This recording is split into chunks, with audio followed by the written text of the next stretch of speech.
Episodi sotëm nis me Gjanin, i cili kujdeset për Aljen. Për një moment, Gjan kupton që Alja ka temperaturë. Gjani, Alja ke temperaturë, hajde mos e neglizho. Në spital. Jo, nuk dua të shkoj, jam mirë, thot Alja. Gjani, jo nuk je mirë, shiko ke temperaturë të lartë. Ku është ilaçi, ai i bardhi? Më ler mua të kujdesem për ty Alja, vetëm pi ilaçin. Duhet të qëndrosh e freskët. Mos thua jam mirë, e di që nuk je. Nëse temperatura nuk të bie, do të çojnë në spital, s'ka diskutim. Alja, doktori më dha ilaç, do më kaloj, të lutem. Gjani, jo unë do të ri me ty, sonte nuk do të lëviz, do të jem këtu pranë teje. Mos u mbulo shumë, ha pak batanien. Hajde më dëgjo, po kujdesem për ty. Alja, ti nuk dorëzohesh kurrë apo jo? Gjani, jo, sidomos kur bëhet fjalë për ty. Mbylli sy tani, pusho. Unë jam këtu, nuk do të lej vetëm. Ndërsa kjo sken, është biseda midis Sadakatit dhe Aljes. Sadakati. Ne po i flasim djalit tim, në mëngjes, mbrëmje, ditë e natë. Flasim me te, ndoshta na dëgjon, ndoshta kthehet, ndoshta përgjigjet. Po ti, çfarë po bën? Ti dhe veshkën, ai hapi syt fal teje, pse nuk i flet? Thuaj dy fjalë, ndoshta zëri yt e kthen, i tregon Boranin. Shiko, ky është baba i fëmijës tënd. Hajde, thuaj diçka, vetëm dy fjalë. Alja e stepur nuk reagon dhe nuk thot asnjë fjalë, ndërsa Sadakat këmbgul. Hajde Alja, fol, ndoshta ai të përgjigjet, vetëm provo. Për një moment Alja përballet me emocionet e saj dhe largohet. Në atë moment dërryn Gjani. I revoltuar i kthehet Sadakatit. Nen, çfarë do të thuash me? A ke ende diçka për të kërkuar? Mendohu pak, të lutem. Boran është këtu për shkak të Aljes. Çfarë kërkon më shumë nga ajo? Sadakat, unë vetëm po përpiqem. Gjani, jo, çmimin që Boran hapi syt e pagoi Alja, dhe ti tani rri këtu dhe i flet për kujtime për të kaluarën. Mos e bëj këtë nen, mos e shty më tej. Sadakat me këmbgulje, atëherë dëgjo, të sjellim djalin e tij, ndoshta kur ta shoh do të kthehet. Gjani i habitur, ti nuk më dhe fjalën, nuk i dhe fjalën Aljes? Sadakat, po i dhash, por Boran hapi syt. Gjani i prerë. Hajde këtu, shikoje Boranin mirë, a e sheh në çfarë gjendje është? A dëshiron që ai fëmijë ta shoh baban e tij në këtë gjendje? Kjo është ajo që do t'ja bësh këtë një fëmijë? Sadakat hesht për një moment. Atëherë Gjani më i qetë por i vendosur. Ti je shtylla e kësaj familje nën, fjala jote ka peshk, ka vul. Nëse ti e thyen fjalën, humbet gjithçka. Mos e bëj këtë, qëndro tek fjala jote. Ndërsa tek kjo sken, Kaja po kërkonte diçka me nxitim në rrugë. Kur kalon Zerin, ajo e pyet çfarë po kërkon. Kaja për të fshehur të vërtetën, i thot se i ka humbur tesbiu. Pas pak, Zerin gjen një unaz në tokë.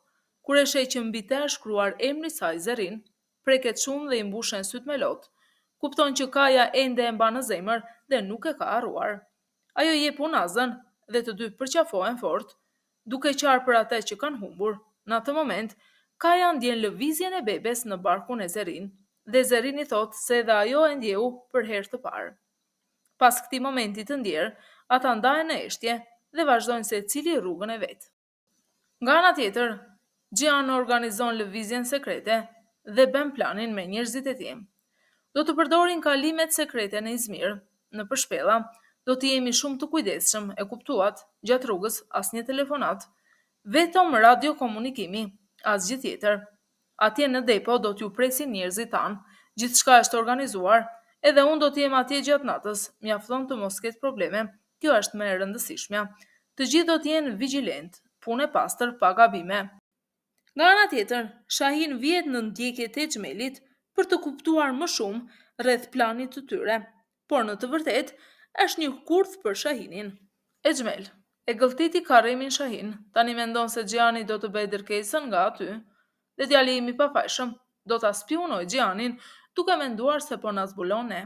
Demiri, mire ke menduar, po njerëzit për policin i rregullove? Xhmel, u krye ajo punë, janë gati, presin vetëm sinjalin. Demiri i kënaqur. Shumë mirë, atëherë gjithçka është në vend. Xhmel, do të jetë një lojë perfekte, kur policia të bëj bastisjen. Njerëzit e Gjanit do të mendojnë se janë të radhëtuar nga brenda. Demiri, dhe ai nuk do ta kuptoj fare se kurthi është ngritur për tem. Xhmel, me një ton të errët, hajde sa më shpejt. Shahin i zemëruar bisedon me Naren. Po përpiqet të fuz drogë dhe nuk ka turp. E mohon gjithçka. Vazhdojnë të bëjnë plane pas shpinës time.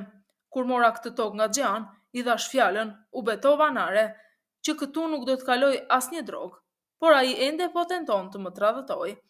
Nare e shqetësuar, por çfarë do bëjmë tani Shahin? Si do ta ndalim? Shahin i prerë.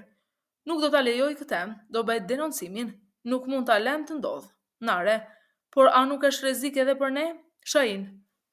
Shiko, në pak kohë gjithçka do jetë e kontrolluar, kamionët nuk do të kenë faj, shoferët do të marrin përgjegjësinë, ata janë të përgatitur dhe të kujdesshëm, por droga nuk do të kalojë. Pas sulmit ndaj terroristit që Gjian ndaloi, kjo do të jetë goditja e dytë për ta.